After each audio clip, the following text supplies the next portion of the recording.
गरेसराव सिनाय मोनै दुथाङा पिस्तल देखायना रां दाबिदों। 2 नं बालाबारि गामिनि थानेश्वर बर'खौ सिनाय मोनै दुथांफोरा गुलि गावदों।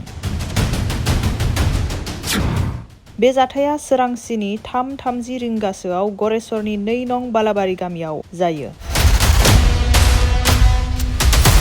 दिनै सोरांसि समाव तामुलपुर जिल्लानि सिङाव थानाय गरेसरनि बालाबारि गामियाव सिनाय मोनै दुथाङा पिस्तल देखायना रां दाबिनाय जाथाय सोमजियो।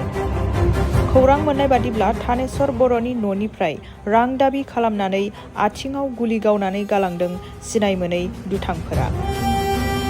रांनि बिबांखौ दासिमबो रोखा मिथिनो मोननाय जायाखै। खौराङाव मिथिनो मोननाय बादिब्ला गामिनि आबादारिफोरा जमा खालामनाय रांखौ थानेश्वर बर'नि आखायाव दोनथुमोमोन। जोखोम जानाय थानेश्वर बर'खौ आथिखालाव गरेसर गुदि सावस्रि मिरुआव गिबि फाहामथायनि उनाव साबसिन फाहामथायनि थाखाय GMCH देहा फाहामसालियाव दैथायहरनाय जायो।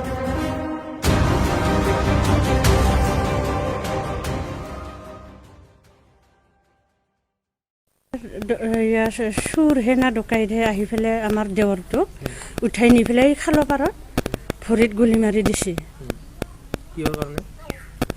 কিহৰ কাৰণে গম নাপাওঁ আমি। তাৰপিছত কান্দা কাটা কৰি আছে মাইকী তিৰি চুলি গোটাই। তাৰপিছত আমি ওচৰবিলাকে দাউৰি দাউৰি আছোঁ। থানেশ্বৰ বড় এতিয়া গড়েশ্বৰ মেডিকেলত লৈ গৈছে।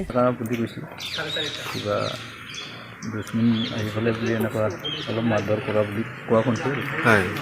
সেইটো শুনাৰ পিছত মই ঘৰৰ পৰা ওলাই আহিছোঁ। ভৰিত গুলি লাগিছে বোলে? গুলি লাগিছে বোলে। नोंथाङा गावनि फेभरेट श' नायनायाव स्ल' इन्टारनेट स्पिडनि थाखाय बानाय फैबाय नामा?